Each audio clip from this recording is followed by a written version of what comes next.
Welcome to a new edition of the Neon Jazz interview series with jazz drummer, composer, and educator Steve Fidyk.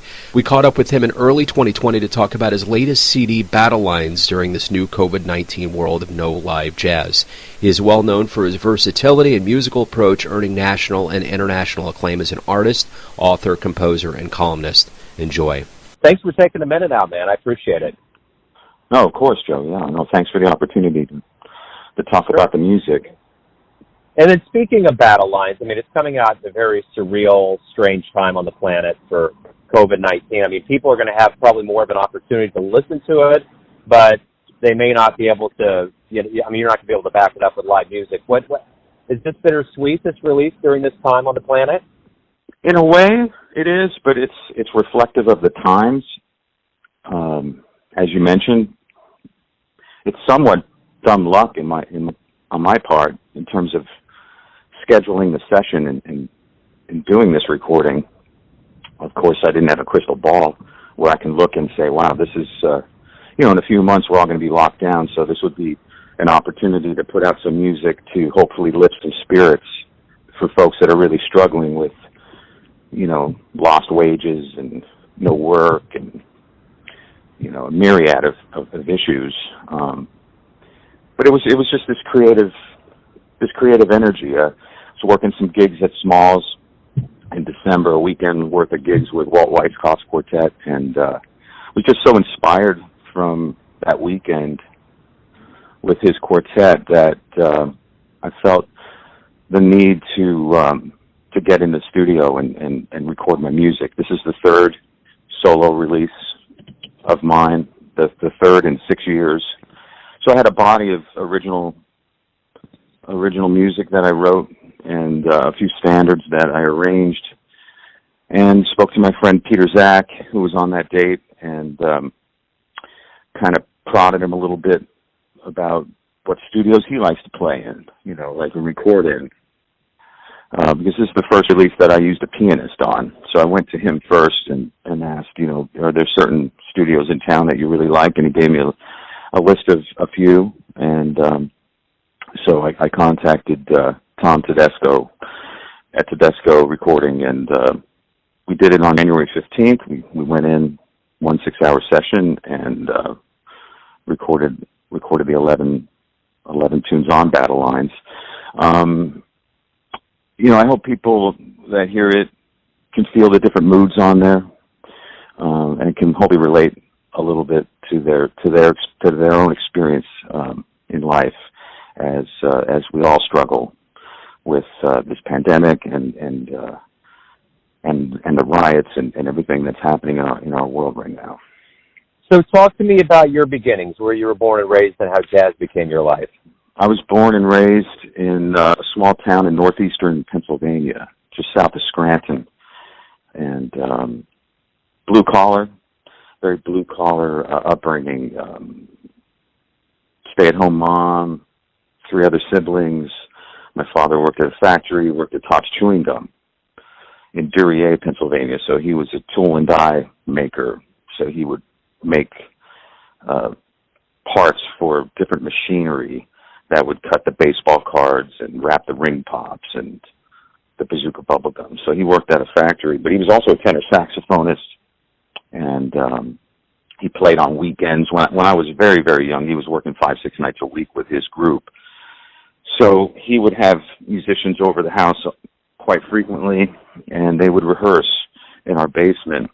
So when I was very, very young, I just recalled, musicians being in the house and playing, and all of these guys were, musicians second.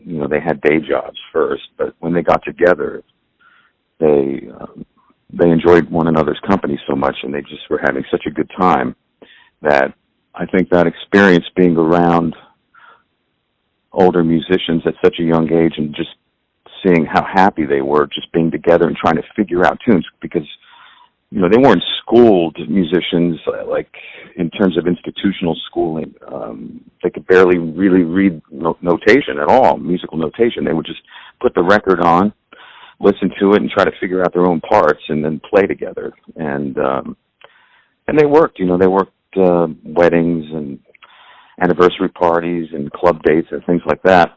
Got to know the drummer, of course, very well, and started subbing for him when I was about 8 or 9 years old. My dad would take me out on gigs. And so that experience led to, eventually playing with my father's band on weekends. And, so just trying to be around older players and learning from them. And my father would always say, when you go out to play music, you're playing for other people. When people come to hear you play, you're making them forget about their day-to-day problems in life. So don't ever forget that. And I try to remember that every time I sit down and play. In terms of institutional knowledge, teaching at the university level and going to school for music and all of that, we could get very compartmentalized with our learning and very inward, thinking inwardly in terms of how we're developing and where we are in the pecking order of success.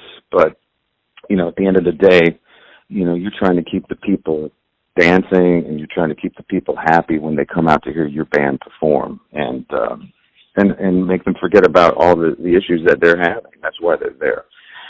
And I think the best musicians, regardless of style, do that. What do you like best about being a musician? I love being creative. I can't imagine doing anything else because I've been a player for so long. I got my first set of drums when I was 4. I still have that kit. It's a 1966 Champagne Sparkle Ludwig. And my parents bought it used in 1972. And just growing up around my dad and all of his musicians friends and then my friends in school, I can't imagine doing anything else for a living. The creative aspect of making music with other people and having a conversation, being a good listener, initiating conversation, interacting with one another, being involved with the creative process, collaboration. Those are all things that mean so much to me, and it's what I miss so much about performing live. Because of this pandemic, we're all in the same boat, so to speak. We really have we're all yearning for that opportunity to get back on the bandstand and perform live, or get into the recording studio and perform and record projects. It's the collaboration. It's the collaboration with others that I miss the most. When we do return, when this COVID-19 ends and we get back to the live stage, what do you hope both musician and the audience realizes about this time away from live music?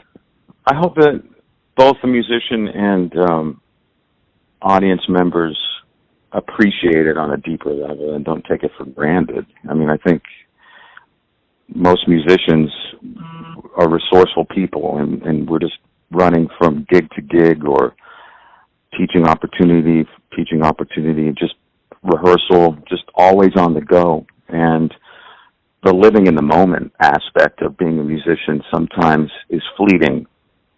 That's one thing about this pandemic. Everything stopped very, very abruptly. So we're looking back at projects. We're looking back at performances, really appreciating them. And so I'm hoping that in the moment, perhaps, once we are back on stage and we are performing and we are interacting with a live audience, that both the audience member and the band member appreciate every ounce and every opportunity of the experience in the moment and not take it for granted. So everyone has a perception of you, your family, your friends, your fans, students, but you're living your life. Who do you think you are? I think I'm a father. I'm hoping that my family, I'm a family first type of a person. So I like to think of my relationship with my family and trying to support and provide for them first and foremost. I hope my students and the fans, if you will, find me to be a person of integrity and ethics and a person with moral being and someone who's honest. And so the music I write is a reflection on all those values. Kind of an open book, so to speak. I'm a kind of a person that wears my heart on my sleeve. So life experience and life experiences that I've had since my last recording are reflected in the music of this recording. So for example, when I lost my parents, my father passed in 2017, and my mom last year, 2019, I wrote a ballad in honor of both of them. You know, they were about 4 or 5 weeks shy of their 60th wedding anniversary. So these types of life experiences sort of propel me to a certain mood in life, and then I try to take that mood and turn it into something creative that lives forever. I like that, man. Steve, thanks for taking a minute out for Neon Jazz today. Thanks for the music, and stay safe. Joe, thank you, man. Thanks for the opportunity. I appreciate it. Thanks for listening and tuning in to another Neon Jazz interview, where we give you a bit of insight into the finest players in New York, Washington, D.C., Kansas City, and spots all over the world, giving fans all that jazz. And thanks to Steve for his time, class, and story. If you want to hear more interviews, go to Famous Interviews with Joe Domino on the iTunes Store. Visit neonjazz at youtube.com, and for everything Neon Jazz all the time, go to the neonjazz.blogspot.com. Until next time, enjoy the jazz, my friends.